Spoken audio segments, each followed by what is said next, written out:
The instrument landing system, or ILS, is called a precision approach since it provides both course and vertical guidance information.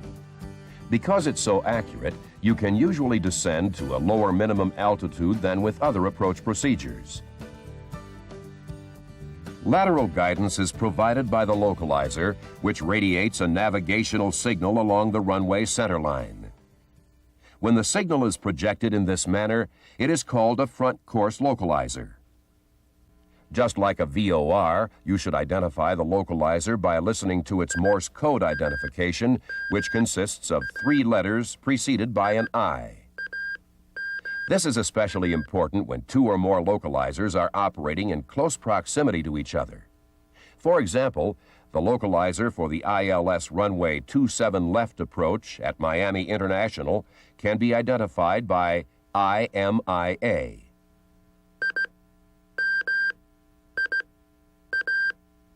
While the identification of the localizer for the ILS runway 27 right approach is IVIN.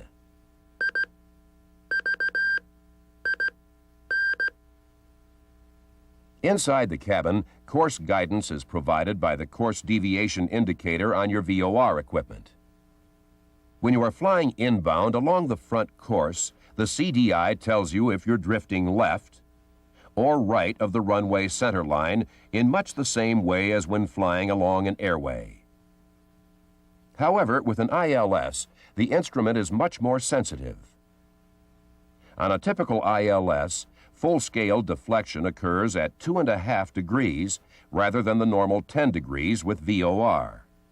Theoretically, then, you should be able to track the localizer course 4 times more accurately than a VOR radial. With increased sensitivity, the CDI reacts more rapidly. Therefore, you will need to make smaller course corrections and make them more promptly.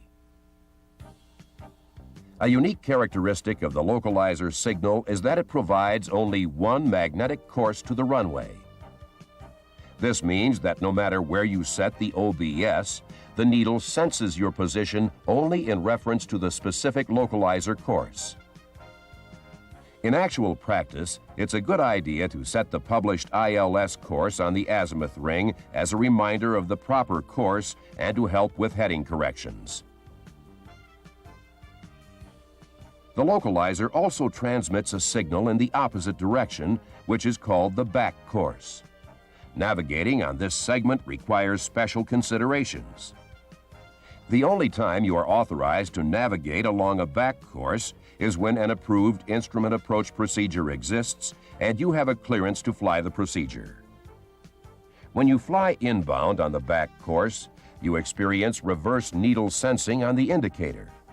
This means you have to fly away from the needle to return to the localizer. Reverse sensing also occurs when you fly outbound on the front course. A simple rule to remember is that whenever you're flying on the same heading as the front course, normal sensing occurs. This means that when you are inbound on the front course or outbound on the back course, you correct toward the needle.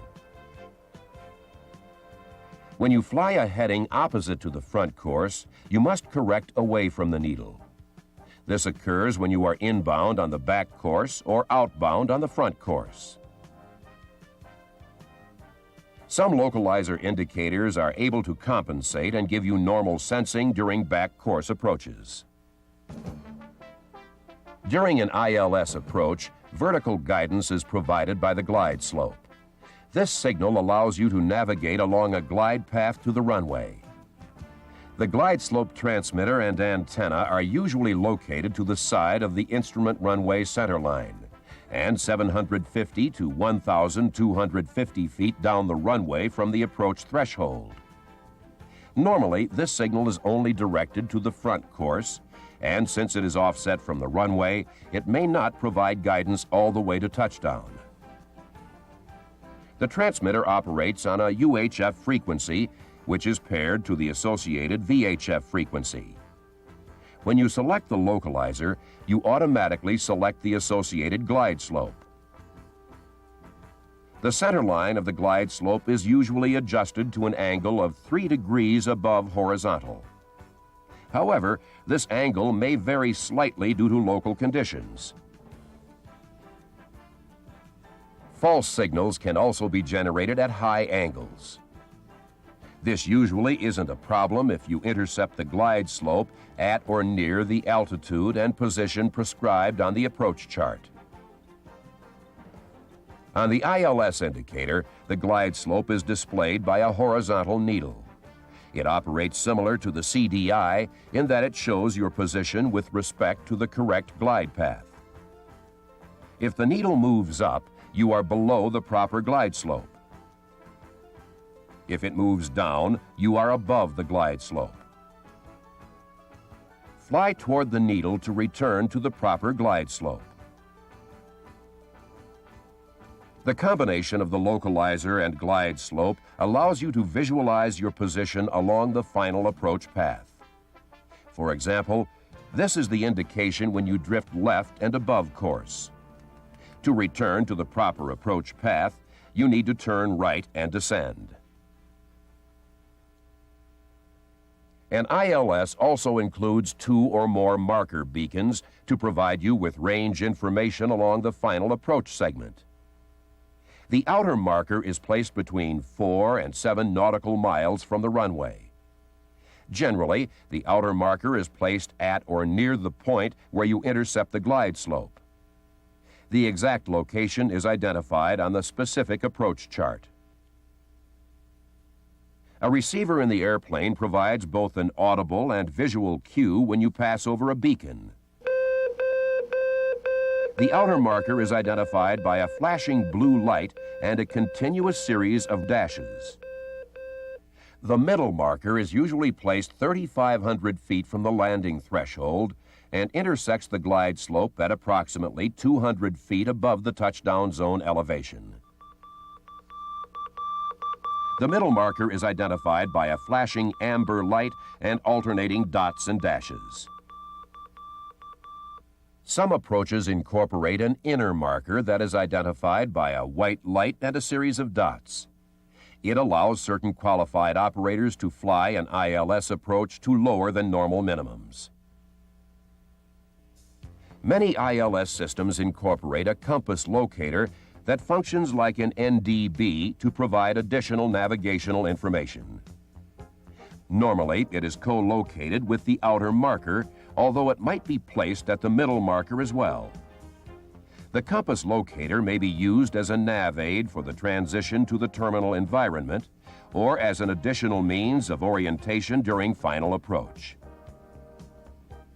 Some ILS approaches use DME to help you monitor your distance to the runway, as well as to provide a substitute for some of the ILS components. Where DME is required for the approach, it is indicated in the procedure name. The basic ILS is called Category 1. This type of approach is available for use by all current instrument-rated pilots. Normally, the minimum visibility is 1/2 statute mile, or an RVR of 2,400 feet. When centerline lights and touchdown zone lights are provided, the minimum visibility can be reduced to 1,800 feet. The decision height is usually 200 feet above the touchdown zone elevation. A Category 2 or 3 ILS requires special certification of pilots, operators, aircraft, and air and ground equipment. Category 2 approaches normally provide for a descent down to 100 feet above the touchdown zone elevation and an RVR of 1,200 feet.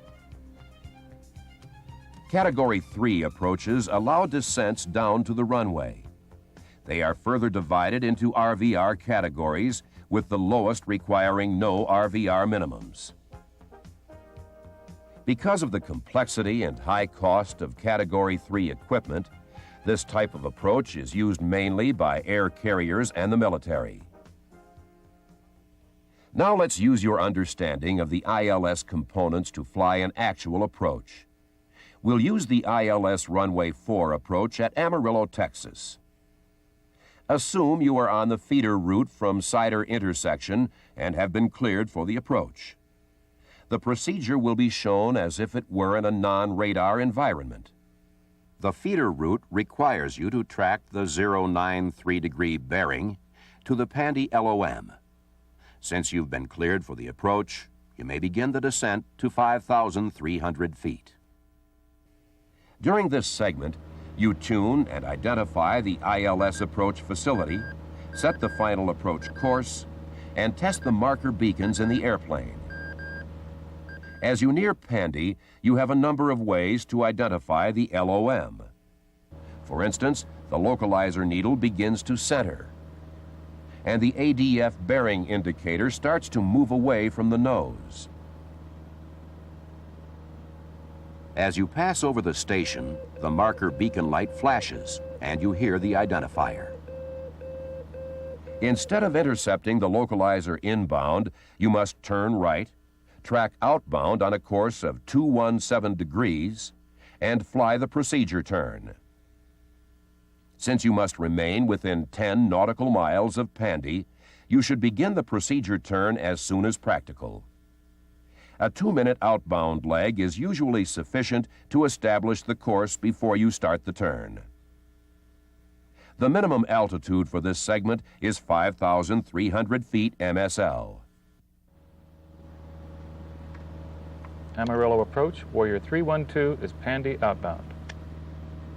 Roger 312. Report Pandy inbound to the tower on 118.3. Warrior 312, report Pandy inbound on 118.3.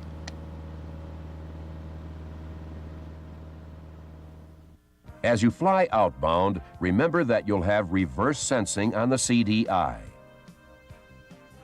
If you drift from course, you'll have to fly away from the needle to return to the localizer. The approach chart shows the side of the localizer and the recommended headings to fly during the procedure turn.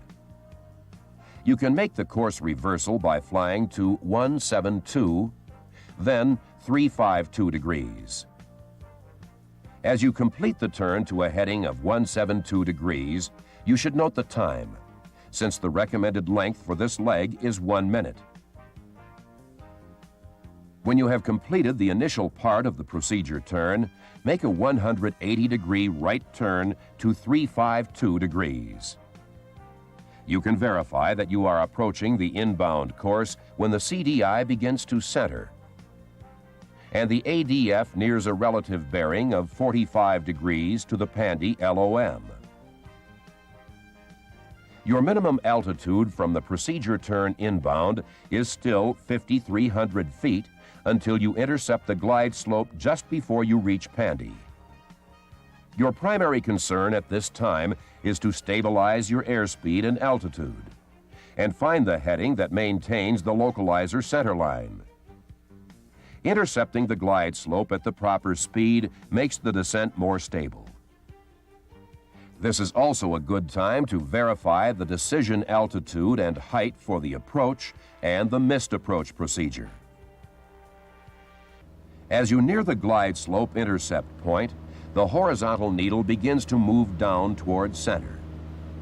As the needle centers, you must make a small pitch, power, and trim adjustment to establish the proper descent rate and maintain the airspeed. It's a good practice to note the time as you pass the outer marker.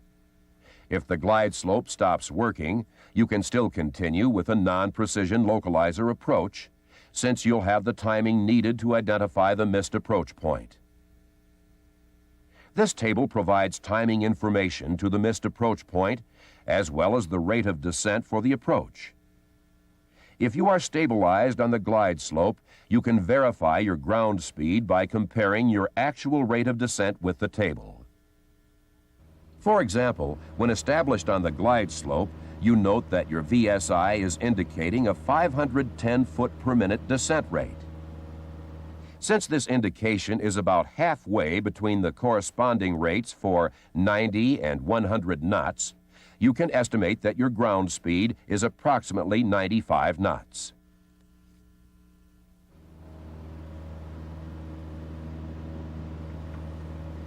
Amarillo Tower, Warrior 81312 is Pandy inbound. Warrior 312, cleared to land, runway 4. As you continue down the glide slope, you should monitor your progress toward the decision altitude and height. As you approach the decision altitude, begin to look for the approach lights and other indications of the runway environment. The missed approach point on this ILS is located where the glide slope intersects the decision altitude of 3,805 feet. If you have the required visual references clearly in sight and can make a normal landing at this point, you can continue the approach. If not, you must immediately execute a missed approach. Even with the runway in view, don't completely disregard your instrument scan as you descend to land, since it's possible to enter low-level clouds or fog.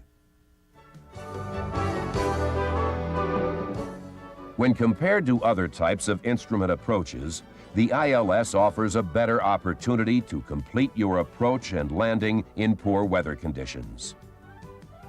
When you combine the precision provided by the ILS with careful pre-flight and in-flight planning, you will find that flying the approach is both simple and easy.